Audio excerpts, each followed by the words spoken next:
Hola, vamos a dar la explicación y vamos a presentar nuestro pan. Las integrantes del equipo son Paulina Janet, Marisol Castellanos y yo, Paola Alba. La fisiopatología que abordaremos en nuestro caso clínico es la obesidad, la cual se define como un exceso de grasa corporal que va a afectar negativamente la salud del paciente, que tenga un peso mayor que al estándar aceptado.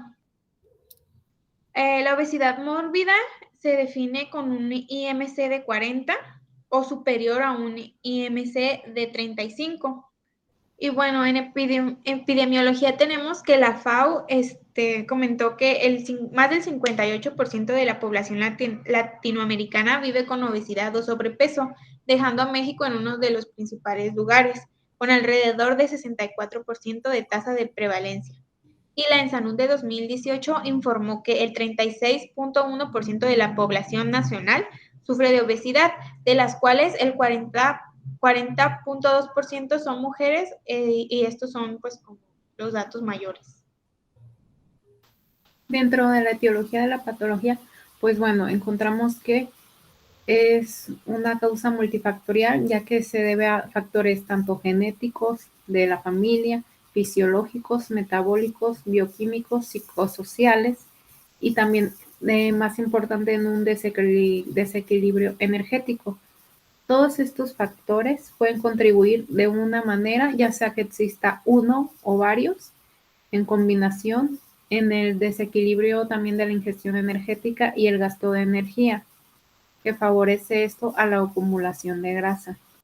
Pues pasando a la fisiopatología, lo primero que hay que comprender es que el adipocito pues es la principal célula del tejido adiposo y esta célula se encarga de almacenar el exceso de energía en forma de triglicéridos. Una característica importante del adipocito es que este no puede sufrir lipotoxicidad. Em, Entonces dijimos que el adipocito almacena los triglicéridos y pues una de sus funciones es liberarlos cuando pues se necesita, cuando el cuerpo lo requiere. Además, tiene otras funciones importantes como lo que vendría siendo que es una célula endocrina, ya que libera pues hormonas y una serie desde citoquinas y esto hace que el adipocito pues tenga un rol importante en diversos procesos fisiológicos y metabólicos.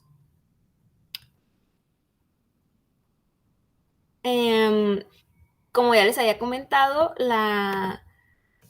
el adipocito pues libera hormonas como lo que es la leptina y la adiponectina. Estas se encargan la leptina tiene una función inmunomodulador y la adiponectina tiene una función de sensibilizador de la insulina y además una función antiinflamatoria. En estado de lipoinflamación se observa que hay un aumento de la leptina y una disminución de la adiponectina. Además de que dentro del tejido adiposo se encuentra una serie de células inmunes, como vendrán siendo macrófagos, linfocitos B, linfocitos CD8, entre otras más.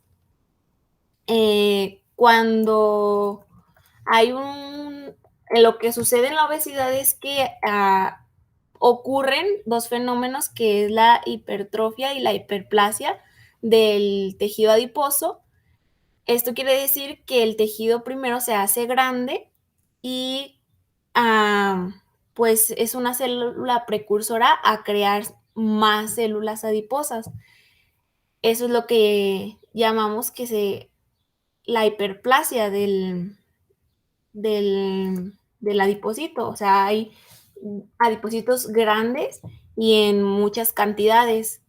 Esto provoca que haya hipoxia y apoptosis, que vendría siendo la muerte del tejido adiposo.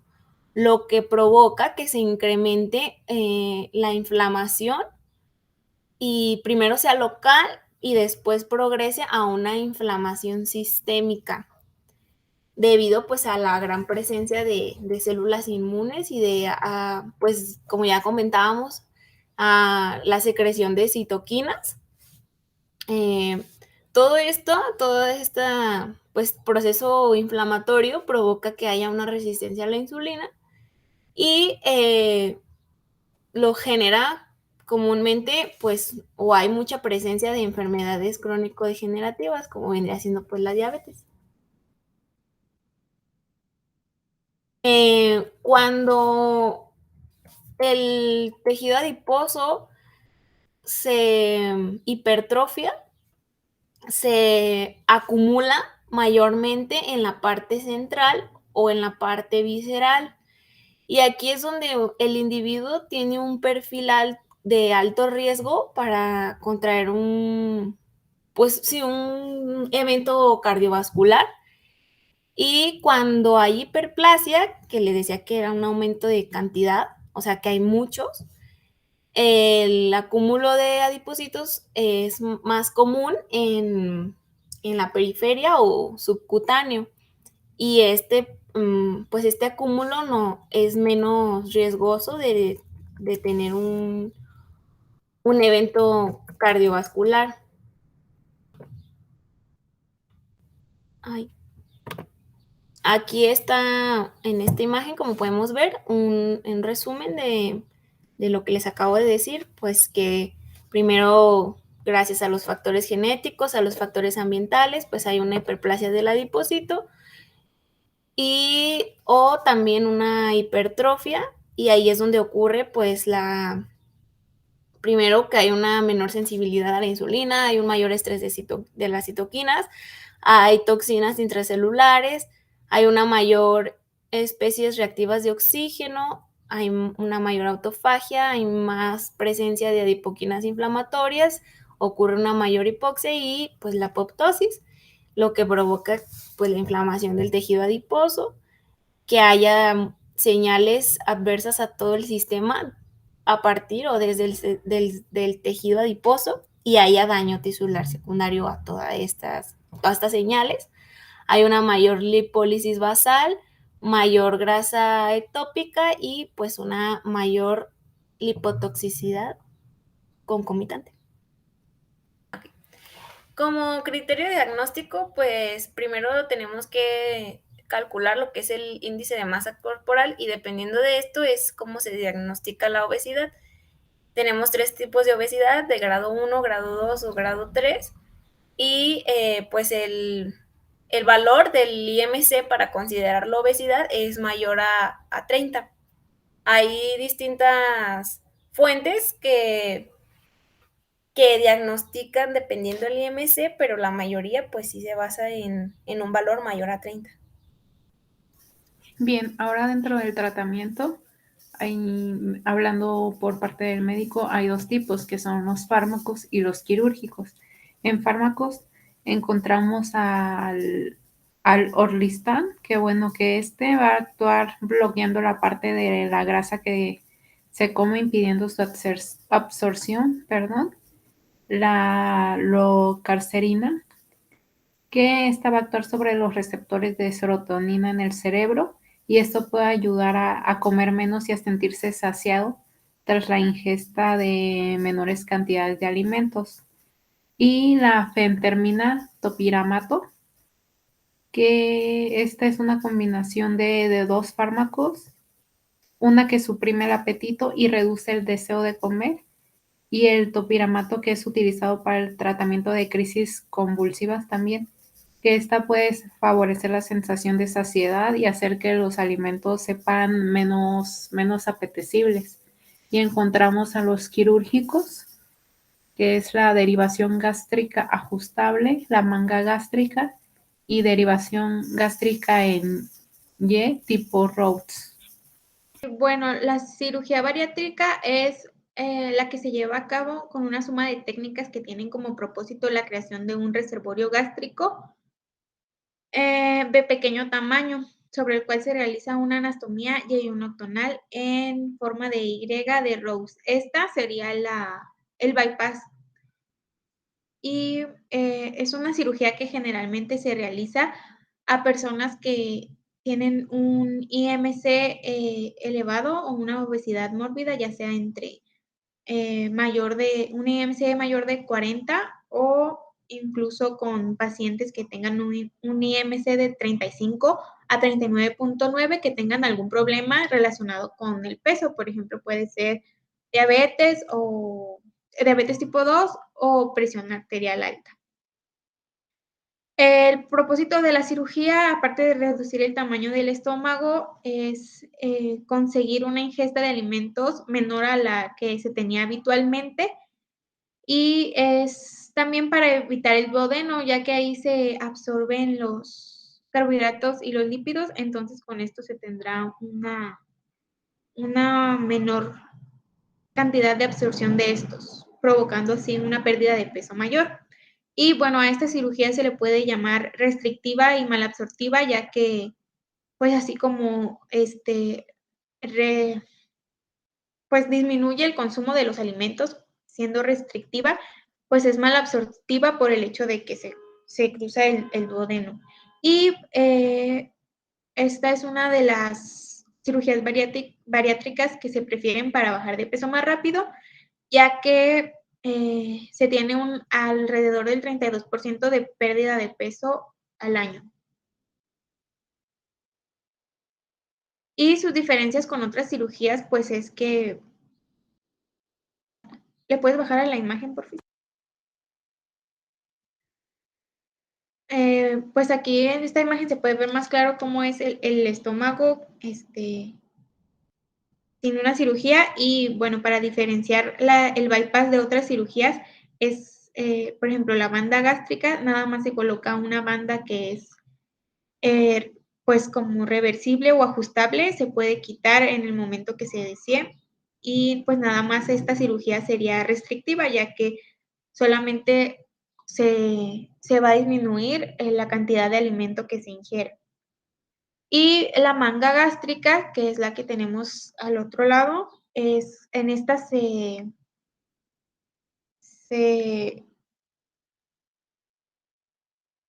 pues se recorta un pedazo del estómago, aproximadamente un 80%, y esto lo hace una cirugía restrictiva, ya que también se va a disminuir el consumo de alimentos. Pero lo malo que tiene esta cirugía es que el estómago, siendo un músculo, puede volver a crecer a su tamaño real, al que estaba antes de la cirugía, entonces pues se puede perder el efecto que se tenía. En cambio, el bypass gástrico no se recorta ningún espacio del estómago y pues puede ser más llevadera a largo plazo, pues no puede, como la manga gástrica, que puede volver a crecer el estómago y como si no se hubiera operado. Y pues ya. Aquí nosotros quisimos poner como los mecanismos o los mediadores que potencian la pérdida de peso, específicamente en el bypass, ya que es la cirugía que se realizó en nuestra paciente del caso clínico que realizamos. Entonces, pues vimos que como primera instancia, las hormonas juegan un papel importante, ya que pues se altera toda esta respuesta de las hormonas gastrointestinales. Los niveles en sangre del péptido similar al glucagón tipo 1 y del péptido Y, pues se elevan inmediatamente después del bypass. A los 2 días de la cirugía, estas hormonas se ven elevadas y pues permanecen elevadas 10 años después de la cirugía. Y se ha visto que los pacientes que han tenido un bypass y han perdido peso más, o sea, los que han perdido más peso son los que han tenido niveles más elevados de estas hormonas. El péptido similar al glucagón tipo 1 tiene múltiples acciones sobre el control de la homeostasis de la glucosa y pues en la homeostasis energética por efectos de saciedad. En el páncreas, esta hormona inhibe la secreción del glucagón y pues ya es un importante mecanismo que hace que el control de la glucosa sea mejor o haya un mayor control y además de que inhibe pues el vaciamiento gástrico y la motilidad intestinal, pues lo que contribuye a que haya una mayor sensación de saciedad, se reduzca el hambre y pues la ingesta de los alimentos sea menor. Otra hormona importante aquí es la grelina, que es un péptido que es secretado por el estómago y provoca que se aumente la ingesta de alimentos y el tejido adiposo. Los ácidos biliares también juegan otro papel importante para que el tratamiento funcione, ya que pues, los cambios anatómicos que ocurren después de la cirugía hacen que la bilis progrese de la asa biliopancreática a las células L del intestino delgado sin estar mezcladas con el bolo alimenticio. Esto produce la activación del receptor TGR5 en las células L por los ácidos biliares. Y pues las concentraciones séricas de los ácidos biliares están aumentadas después del bypass y pues está asociado con el aumento del gasto energético. Y además pues ocurre una activación del receptor farnesoide, lo que conlleva al aumento de la tasa metabólica y el descenso de la adiposidad.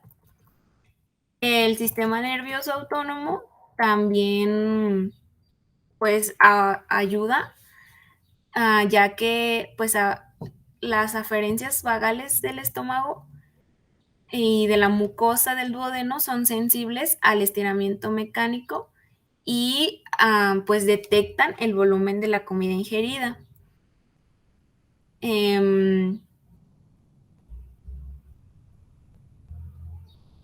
Lo que hace que pues estas sensaciones hagan que o sea, se sienta una mayor saciedad o se produzca una mayor saciedad. Y pues nos dice aquí que la información sensorial visceral del intestino pues es enviada al sistema nervioso central a través de las fibras aferentes del nervio vago. Y pues o sea, esta información sensorial junto a la hormonal y la metabólica, pues se integra y abona a que haya una mayor pérdida de peso. También esta cirugía tiene efectos sobre el control glucémico, ya que pues la acumulación de los lípidos en hígado y en músculo lo que causan es una resistencia a la insulina, lo que contribuyen a que los niveles de glucosa en sangre pues aumenten.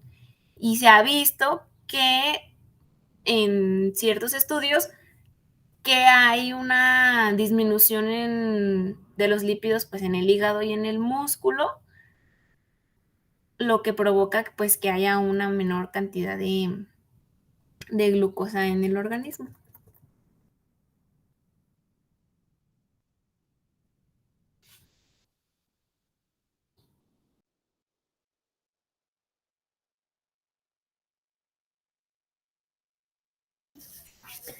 Dentro de los objetivos de abordaje como nosotros como nutriólogos podemos facilitar la progresión alimentaria y asegurar un aporte adecuado de nutrientes, así como también evitar las posibles complicaciones que sean derivadas de la nueva cámara gástrica que se creó. Dentro de los requerimientos y recomendaciones específicos para la patología, tenemos que para calcular la energía correspondiente al paciente utilizaremos la forma Mifflin, en la cual es precisa para calcular el requerimiento energético basal para pacientes con obesidad utilizando su peso actual. Una vez que se calcule este requerimiento energético basal, se va a multiplicar el factor de estrés y el factor de actividad, dependiendo del paciente. Y las calorías recomendadas en el periodo postquirúrgico son menores que las de la fórmula de estimación calculada, dado que se busca una pérdida de peso. En la etapa postquirúrgica temprana se recomienda una ingesta de 150 a 200 kilocalorías al día. En las siguientes 2 a 3 semanas se recomiendan 400 kilocalorías al día. Y de las siguientes semanas, de 2 a 8, se sugieren 500 kilocalorías diarias. Y a partir de los 2 meses y llegando hasta los 6, se recomienda que sea de 900 a 1000 kilocalorías. Hasta cumplir el año, para que el paciente pueda consumir 1200 kilocalorías a 1500 al día. En cuanto a las proteínas, se recomienda que el aporte de proteínas sea de entre 60 a 120 gramos al día, para que así se pueda mantener la masa muscular durante el periodo de pérdida de peso y también a largo plazo. Esta recomendación también es para prevenir la desnutrición proteica y sus efectos y complicaciones. Para las fases de la dieta después de un bypass gástrico tenemos que se divide en 5 fases. La primera fase es la dieta líquida, que se llevará a cabo durante las primeras 2 semanas tras la cirugía. Y esta estará compuesta por 2 etapas. La primera será la de líquidos claros, que será durante los días de ingreso hospitalario tras la cirugía, en la cual recibirá una dieta que estará compuesta por infusiones y caldos. Después se brincará a la de líquidos espesos, que será llevada después del alta del hospital al llegar a su domicilio. Comenzará con una dieta líquida compuesta por alimentos ricos en proteína y bajos en grasa y azúcares. En algunos centros se utilizan dietas con estas características con productos comerciales. La duración de esta etapa va aproximadamente de 7 a 14 días, dependiendo la evolución clínica que tenga el paciente. Algunos de los alimentos recomendados pueden ser leche descremada, yogur líquido, desnatado, caldo sin grasa y claras de huevo. El volumen por ingesta será de 100 mililitros, que es aproximadamente medio vaso, y se beberán en pequeños sorbos y manteniendo un tiempo de 20 a 30 minutos por toma. Y especialmente en esta fase se recomiendan suplementos de proteína para que sean útiles a ayudar a alcanzar los objetivos proteicos. Después se sigue con la fase 2, que es la dieta triturada. A partir de la segunda semana se iniciará con esta dieta. Estará compuesta por alimentos triturados y productos lácteos. En esta fase, la alimentación consistirá en alimentos líquidos, igual que en la fase pasada, pero se incorporarán otros alimentos que se prepararán en puré.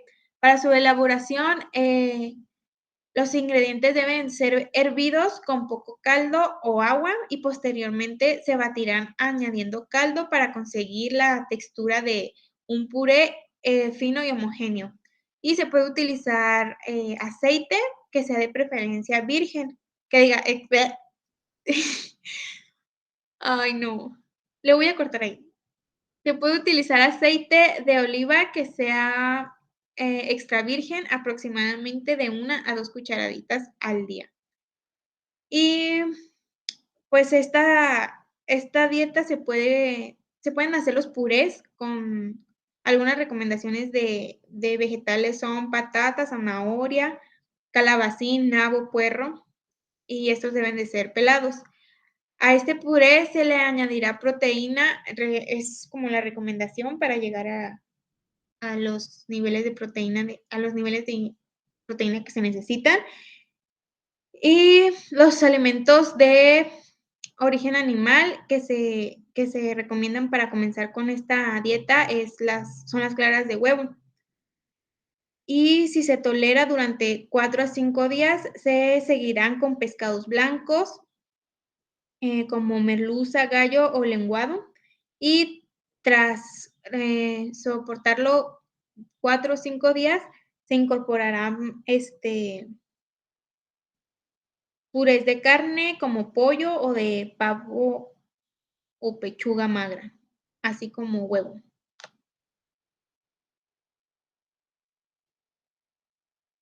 Y pasando a la fase 3, que es la dieta semisólida, en esta la alimentación consiste en introducir las texturas blandas para ya poder llevar a cabo la masticación. Algunos de los alimentos pueden ser queso fresco desnatado, yogur, cuajada, requesón, queso ricota, jamón cocido, pechuga de pavo, huevo, frutas cocidas o en puré. Tras una semana de tolerarla, se iniciará la incorporación de otras verduras y hortalizas como la acelga, espinaca, puerro, cebolla, coliflor, entre otras, esto siempre en forma de puré. También se introducirán en esta etapa los biscotes o galletas tipo cracker. Y para la fase 4, que es la penúltima, que será la dieta sólida, que esta ya será a partir del segundo mes. Y bueno, se podrá ir normalizando la dieta en función de la tolerancia del paciente. Se recomienda mantener la alimentación en puré y agregar alimentos blandos. Es conveniente introducir un alimento nuevo por toma y así checar la tolerancia que se tenga a este antes de volver a intentarlo. Y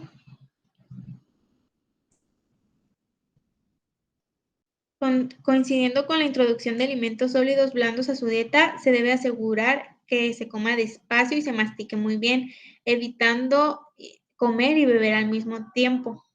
Se debe de tener en cuenta que los alimentos sólidos se retienen más tiempo en el estómago y esto puede dar mayor sensación de plenitud. Para asegurar una buena recuperación tras la cirugía, se debe de priorizar la ingesta de alimentos ricos en proteínas de origen animal con bajo contenido de grasa. Por eso se deben incluir carnes magras como pollo, pavo, conejo, pescado blando, huevos, lácteos desnatados, jamón o pechuga de pavo, incorporando algunos de ellos en cada comida en trozos pequeños y los cuales deben de ser bien masticados. Durante esta fase se recomienda incorporar a la dieta alimentos blandos de alto contenido de proteína vegetal, como legumbres, tofu, seitán o quinoa. Y bueno, para el tercer mes, pero siguiendo en la misma fase, se puede continuar con el esquema de alimentos anterior, introduciendo poco a poco los siguientes alimentos en una elaboración sencilla. Paz. Bueno, del tercer mes se puede continuar con el esquema alimentario anterior, pero introduciendo poco a poco los siguientes alimentos: pasta italiana o arroz hervido en pequeñas cantidades con tomate natural triturado. También se pueden integrar los cereales integrados como el salvado de avena o de trigo, el pan blanco, el pescado azul. Y como observaciones, se tiene que el siguiente mes se puede incorporar verdura cruda, tipo ensaladas, y también ya se pueden comer frutas frescas, maduras y sin piel. A partir del cuarto mes, puede continuar con el esquema alimentario anterior, introduciendo poco a poco legumbres cocidas enteras, carnes como ternera y cerdo, eligiendo pero partes magras, calamar o sepia. Y a partir del cuarto mes puede ir introduciendo en la dieta ensaladas de vegetales crudos, verduras fibrosas, flatulentas y aumentado en cantidades en las comidas. Y en la fase final, que es la 5, a partir ya del quinto o sexto mes, se recomienda que adopte una alimentación saludable y equilibrada, es decir, de todos los grupos alimentarios del plato del bien comer. Y también se recomienda utilizar un complemento de vitaminas y minerales para adulto, ya sea líquido o en forma de comprimido masticable, 2 veces al día, con las siguientes cantidades de 1200 a 1500 miligramos de citrato de calcio, de 400 a 2000 de vitamina D, 500 microgramos de vitamina B12, 400 microgramos de ácido fólico y 68 a 80 miligramos de hierro elemental con vitamina C. Y puntualizando ya la descripción del caso, es una paciente femenina de 21 años de edad quien refiere padecer obesidad mórbida de años de evolución y asiste con el médico tratante hace un mes para consultar si es candidata a bypass gástrico, donde se le realizan estudios laboratoriales y un eco en los cuales refiere diagnóstico de resistencia a la insulina, por lo que se le sugiere bypass gástrico. Acude a la institución y se le realiza una cirugía de bypass gástrico laparoscópico en Y de Rhodes, Glasgow de 15, edad aparente concuerda con la cronológica, sin datos de déficit neurológico, piel y mucosas con buena coloración y estado de hidratación en aparente mal estado general.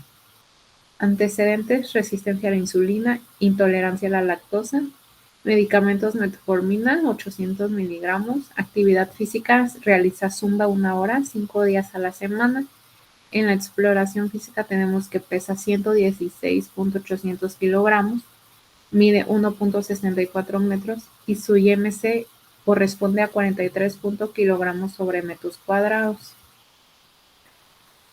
Cabeza sin exocitosis ni exocitosis, cabello con adecuada implantación, pabellones auriculares simétricos, conducto auditivo permeable, ojos simétricos, pupilas isocóricas, reflejo fotomotor y conceptual presente, narinas permeables con mucosa bien hidratada, cavidad oral sin alteraciones, faringes y datos de inflamación,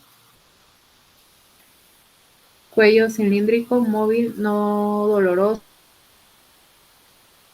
sin adenomegalias palpables aparentes, tórax normolíneo, adecuada flexión y ampliación, ruidos cardíacos rítmicos, cíclicos, sin ruidos o soplos agregados audibles aparentes, campos pulmonares bien ventilados, sin sibilancias o estertores audibles aparentes, abdomen globoso a expensas de panículo adiposo con apósitos en sitios de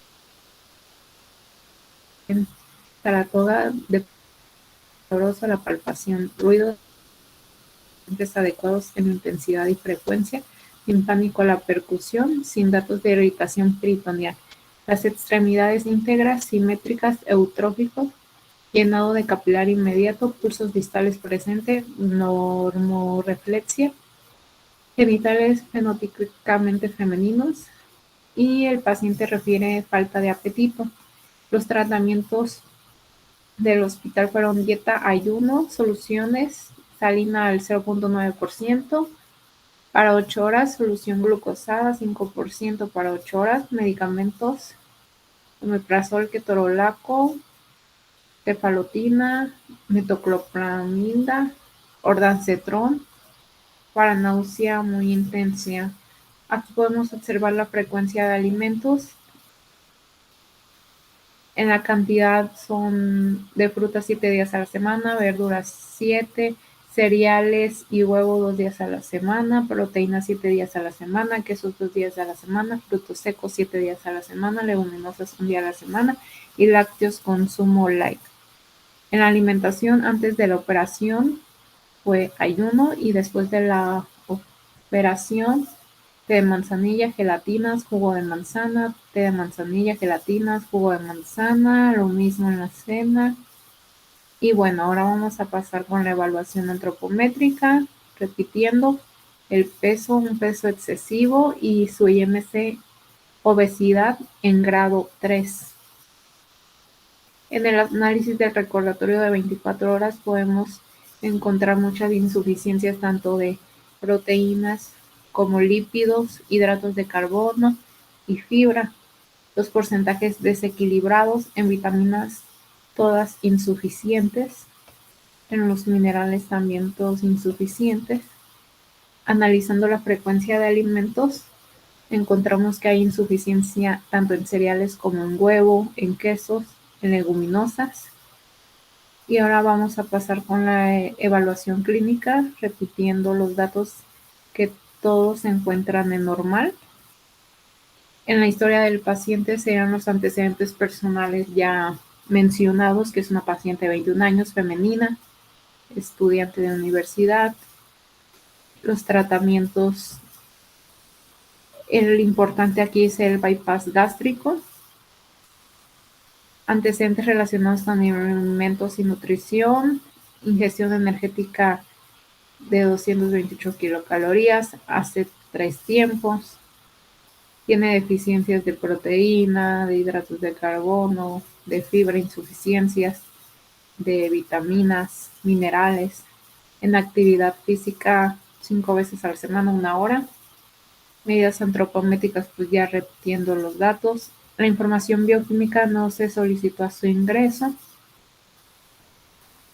Signos vitales con hipertensión, taquicardia, frecuencia respiratoria elevada. Y ahora vamos a pasar a la lista de problemas, que serían una ingestión energética insuficiente, subóptima, ingestión insuficiente de nutrimentos y, como otros también, estrés metabólico debido a las cirugías. Como diagnóstico, detectamos pues los dos principales, que el primero pues es una ingestión energética insuficiente relacionado pues al proceso quirúrgico bariátrico, evidenciado por la falta de alimentos postoperatorios, pues ya que hubo un ayuno antes de la cirugía y después de la cirugía y se continuó con la dieta líquida. Tenemos un segundo diagnóstico, que es una ingestión insuficiente de nutrientes, que se relaciona pues también a este proceso quirúrgico, evidenciado por la disminución de la absorción en el aparato gastrointestinal. Como intervención nutricia, identificamos 5 puntos a vigilar o como metas, que pues es la ingesta de energía, la proteína, el peso, la consistencia de la dieta, la prevención de daños y complicaciones.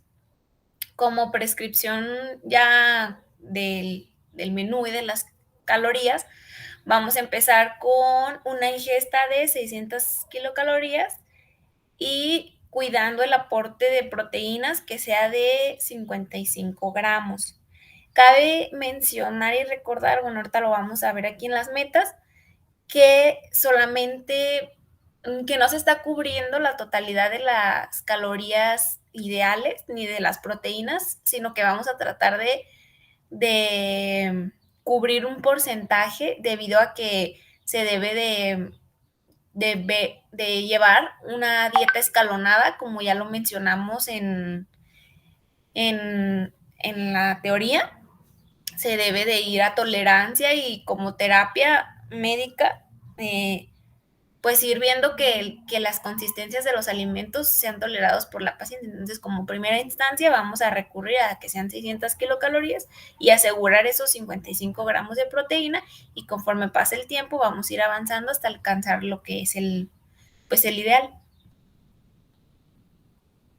Como metas nos establecimos, en lo que refiere a la ingesta de energía, primeramente cubrir el 40% de adecuación de la recomendación ideal de energía para el tiempo postoperatorio de la paciente. En la proteína establecimos aumentar el 50% de adecuación del consumo de este nutriente. En el peso, en esta primera intervención, pretendemos disminuir por lo menos el 3% del peso. Y en cuanto a la consistencia de la dieta, creemos conveniente que ya en esta primera intervención se progrese en la consistencia de la dieta hasta alcanzar a la fase 2, y pues también que haya una ausencia de daños y complicaciones postoperatorios. El plan de la intervención pues serían la primera intervención de 45 minutos, y se va a espaciar entre 2 semanas. La segunda, tercera y cuarta intervención van a a ser de 35 minutos y se van a ir espaciando entre intervención, va a haber más tiempo. La segunda y la tercera van a ser de 3 semanas y la última de 4 semanas, y el costo de cada una de ellas pues será de 500 pesos. Dentro de las indicaciones del caso, ya como en la implementación de la intervención nutricional, tenemos pues que vamos a recomendar una dieta hipoenergética modificada en consistencia. Esa va a ser de pues líquidos de consistencia ligera. Recomendamos un suplemento multivitamínico que pues son 2 cápsulas de multivitamínico prenatal, además de 2 cápsulas de calcio con vitamina D. En cuanto a la educación en nutrición, tenemos que, pues, queremos educar al paciente en el plan de progresión y cómo va a ser, cuánto va a durar, cuál es el tipo y la consistencia de los alimentos que podrá agregar. En cuanto a la educación sobre la influencia de la nutrición en la salud, pues vemos que queremos reforzar que se creen nuevos hábitos de alimentación para minimizar pues los síntomas gastrointestinales. Queremos concientizar a la paciente que va a ser común que en estos primeros meses, después de la cirugía, se presenten episodios de regurgitación, con náuseas, vómito, y más cuando se consumen grandes cantidades, por lo que se va a recomendar que pues que no consuma la comida de manera muy rápida y pues que la mastique bien, y todo esto pues se le va a platicar a la paciente para que se haga consciente, y también pues el reforzamiento de nuevos hábitos nos va a apoyar para que pues se logre la disminución de peso y además pues que no haya una recaída, sino que el tratamiento de la cirugía pues sea exitoso. En cuanto a la consejería nutricional, pues vamos a manejar una entrevista motivacional en la que vamos a motivar al paciente para lograr pues la mayor adherencia al tratamiento nutricio, que ya dijimos que va a ser escalonado para que la pérdida de peso sea rápida y sea constante y los hábitos saludables pues se mantengan. También que haya un automonitoreo, que la paciente sea muy consciente de sus señales de saciedad para que no, como ya dijimos, no haya síntomas o haya la menor cantidad de estos. En cuanto a la coordinación de la atención nutricia, pues creemos conveniente, o lo ideal es que haya una reunión de equipo multidisciplinario en el que se integra pues al médico, al cirujano tratante, un psicólogo y el nutriólogo, y que cada uno pues ayude y colabore en la parte que le corresponde según a su especialidad.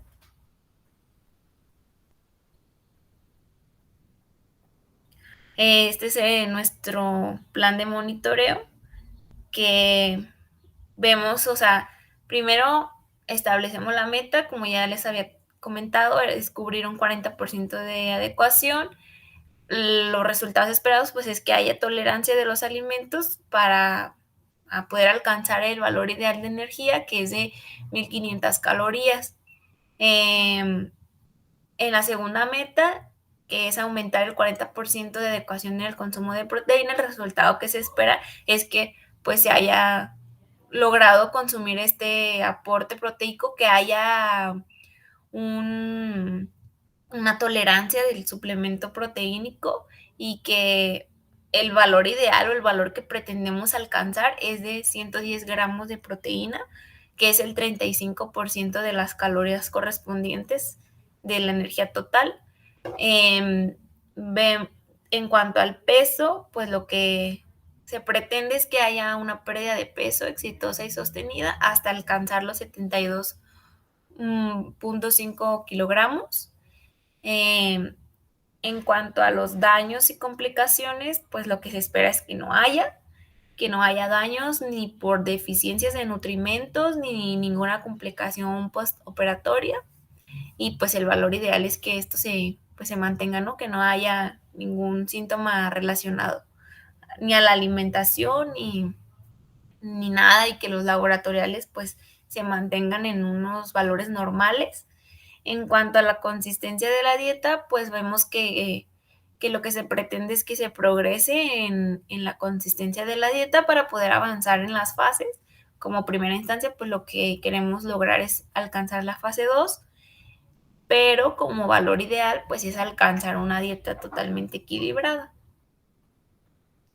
Y bien, para el plan de alimentación realizamos un tríptico en el cual incluimos recomendaciones y como no tenemos como tal equivalentes o algo así, pusimos un ejemplo de menú para que la paciente pueda ver qué es lo que podría comer y alimentos que se recomiendan para que ella pueda escoger los que le apetezcan. También incluimos que se deben de hacer tomas de 2 cápsulas diarias de vitamina D más calcio antes de los alimentos y tomar 2 cápsulas diarias también de multivitamínico prenatal antes de los alimentos y tomar 2 envases de Boost menos azúcar, que son 237 mililitros por envase al día, para así tener un consumo un poco más elevado de proteína. Y incluimos algunas recomendaciones que pueden ser como pues, no consumir alimentos a temperaturas muy altas, hacer de 5 a 8 tiempos de comida con raciones pequeñas, introducir los alimentos de uno por uno para comprobar la tolerancia a estos, comer despacio, comer pequeños bocados a la vez y tomar entre 1,5 litros a 2 litros de agua al día. Y bueno, como material adicional incluimos un tríptico en el cual se explican las 5 fases de la dieta post cirugía para que el paciente pueda ir viendo cómo evolucionará su dieta conforme el tiempo y cómo vaya siendo su recuperación. Y bueno, eso sería todo de nuestra parte. Muchas gracias por la atención prestada.